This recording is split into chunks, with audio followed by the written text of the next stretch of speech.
Oh, hey. Been a while. No, things don't look different. Anyway, you have caught me waiting for a delivery.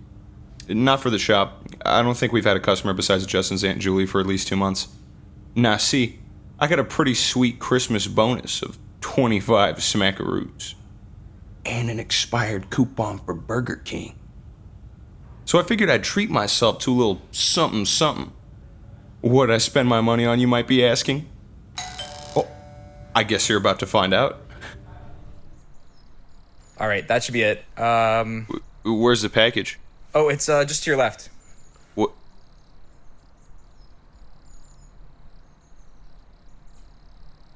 Oh.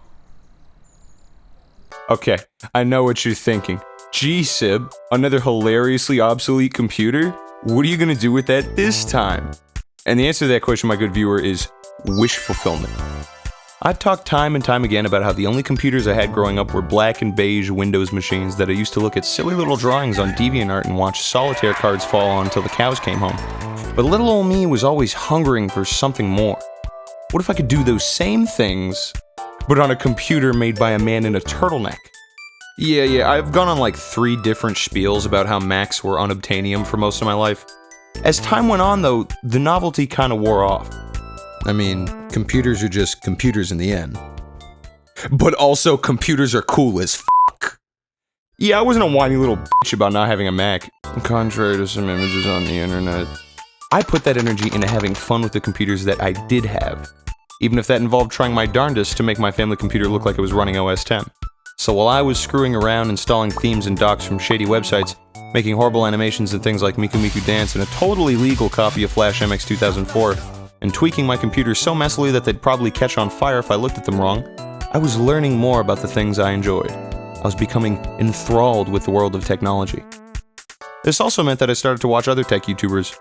You know, your Linus Tech Tips, Marquez Brownlee, Tech Yes City, etc. The channels I always loved the most, though, were the off-the-cuff, messing around with old tech-type ones. michaelmjd, dosdude, DanoOct1, and, of course, Druaga1. Druaga was probably one of the biggest inspirations toward my tech content creation. I used to record a lot of dumb videos of me screwing around with trash pit computers in my basement, hoping maybe one day I'd edit them and make silly little videos like him. Druaga was also my introduction to a lot of classic Macs that I'd never seen before. And thus, the cycle started again. The wishes of my inner child were starting to break free, and once again, I started to want something that wasn't a big black box. Even if it wouldn't get much use, an old Mac would be a cool thing to have. But where to start? What to look for? Well, that answer wasn't far. PowerMac G4 Adventures. A cornerstone in the Druaga1 catalog. Everything that one could want in a video series about doing things to an old Mac. And playing Halo on an old Mac. These videos were enough to keep this computer in the back of my mind as years went on. So when I saw this thing for sale, I knew it was time to have my own PowerMac G4 adventure. But bigger, with blackjack and hookers. Okay, maybe not those things.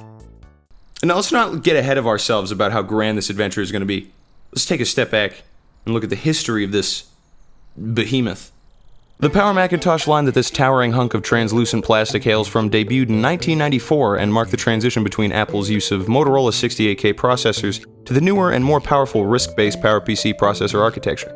During the early 90s, Intel and Microsoft had a stranglehold on the market in terms of speed. Motorola's processors couldn't catch up.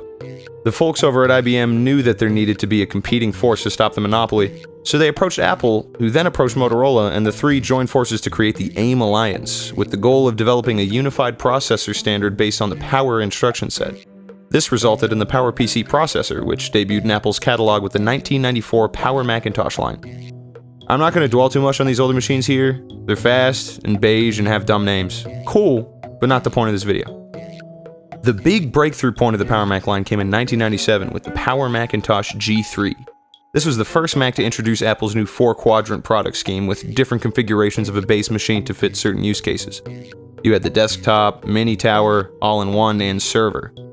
These were also all beige boxes until good old Johnny Boy came along and smacked some style into them with the G3 blue and white. Beautiful translucent plastic with sweeping curves. This is a nice computer. It's also the basis for the machine we'll be talking about today. Introduced in 1999, the PowerMac G4 took this computer and made it even better, with a 4th generation PowerPC processor that was touted as giving you a personal supercomputer. For the first time in history, a personal computer has been classified as a weapon by the US government. With the power to perform over 1 billion calculations per second, the Pentagon wants to ensure that the new Power Macintosh G4 does not fall into the wrong hands. The G4 was top of its class. It was the first Mac to actually use the shortened Mac title instead of Macintosh, and the last Mac to be able to run classic Mac OSs. This machine was the future. It lasted a while as well, only having its final models discontinued in 2004. Speaking of those models, let's do a quick breakdown of the different generations. There were a few. The initial run of PowerMac G4s were known as the Graphite, and used pretty much the same case as the earlier G3 models. They came in 3 different variations: PCI graphics, AGP graphics, and Gigabit Ethernet. These get a bit confusing. The initial PCI graphics configurations, lovingly codenamed Yikes! Exclamation point, were similar to that of the PowerMac G3. The AGP graphics configurations used an updated motherboard design and architecture to support the new GPUs, and was codenamed Sawtooth. There were also 3 different waves of releases with varying processor speeds to accommodate Motorola's CPU supply issues at the time. The next generation is known as the Quicksilver and consists of 3 simpler versions, the first of which is the machine I have. This is known as a digital audio G4.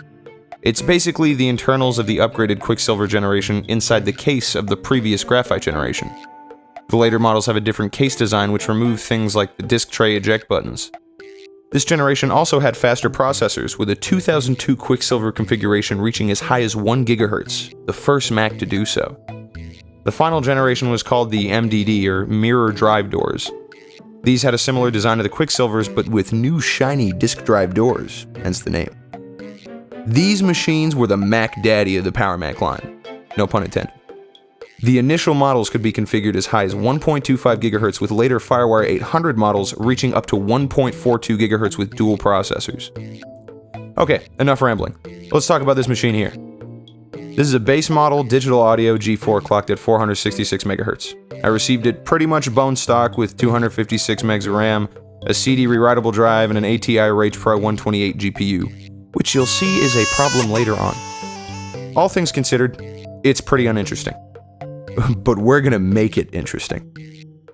See, this video probably wouldn't be the most entertaining if there wasn't some sort of fun to be had with this machine. I decided to not only carry on in the spirit of Jiraga 1, but push the envelope a little further. Not only are we going to put some upgrades into this thing, but I am going to attempt to spend a whole week using a period-correct, mostly PowerMac G4 setup as my main rig. Now, I'll elaborate more on that idea in just a little bit, but let's get this machine up to more realistic spec first. Let's start off with a little clean. When I got this unit, there were scuffs and dirt all over it and a family of dust bunnies living inside. I got this thing for pretty cheap, so I can't complain much. I gave it a quick wipe down, dust out, and took off some of the black paint scuffs with magic erasers and WD-40, and it worked pretty well. Now, I know that if I'm going to get any amount of work done on this computer, the base specs are not going to do me any favors. So let's up those a bit.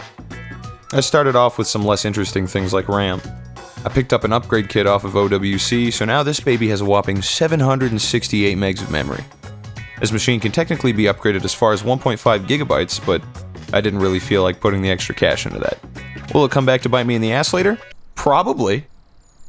The next upgrade was the hard drive.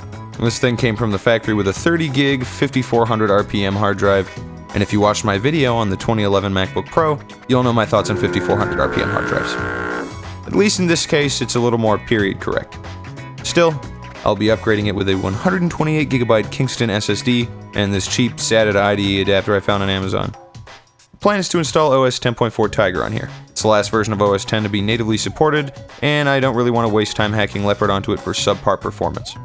I could also boot the machine with OS 9, but I feel like most of what I'll be doing needs OS 10 for support. Plus, I can just use the classic environment if I need to.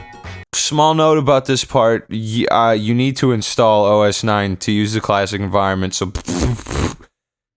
Also threw in a DVD burner. Just cuz. Why not? Let's get to the setup. I recently picked up this beautiful Apple Cinema display, which I think matches this computer pretty well. It's a bit banged up, there's some display yellowing around the edges, and some weird scuffs that can really only be seen on a completely white background, but nothing that I can't really work past.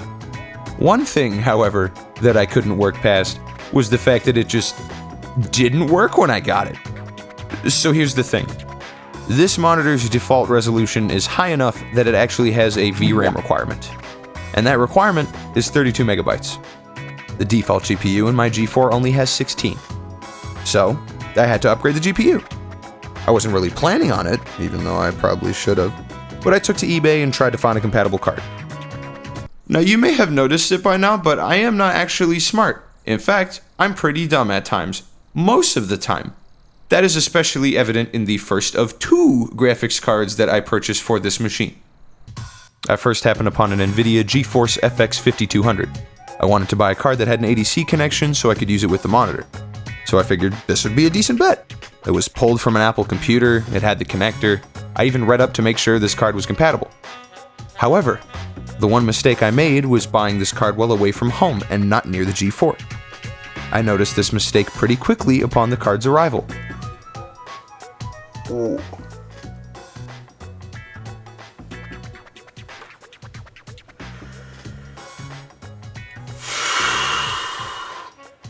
So yeah, this card came from a powermac G5, which I figured would be fine. Both computers use AGP for graphics, at least on paper. You see, the G5 has a different AGP slot called AGP Pro. This slot is physically different from that of standard AGP. See what I mean?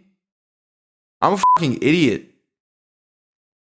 So, upon noticing this mistake, and now having a graphics card-shaped paperweight in my possession for the time being, I went back to eBay and bought a card that was actually compatible. The GeForce 4 MX. This went a lot better, because it actually fits in the computer. Not only that, but it is also the last GeForce card that is compatible with Mac OS 9. So that's fun. Anyway, now I had a 64 megabyte card in my computer, which should be plenty to use with this monitor. And it was! Look how pretty this thing is! Beautiful. I also decided to throw in a little add-on in the form of this Wacom graphics tablet, in case I want to do any drawing or graphics work. I actually imported this thing from Japan because these older tablets are kinda hard to find here, especially for a decent price. However, because of that, the driver disk and instructions were entirely in Japanese. Not my favorite. Thank God for Google Translate. And in the end, it didn't even matter, because the graphics drivers on the disk were so old that they just didn't work. So I had to install them from the Wacom website anyway. So this is where we stand.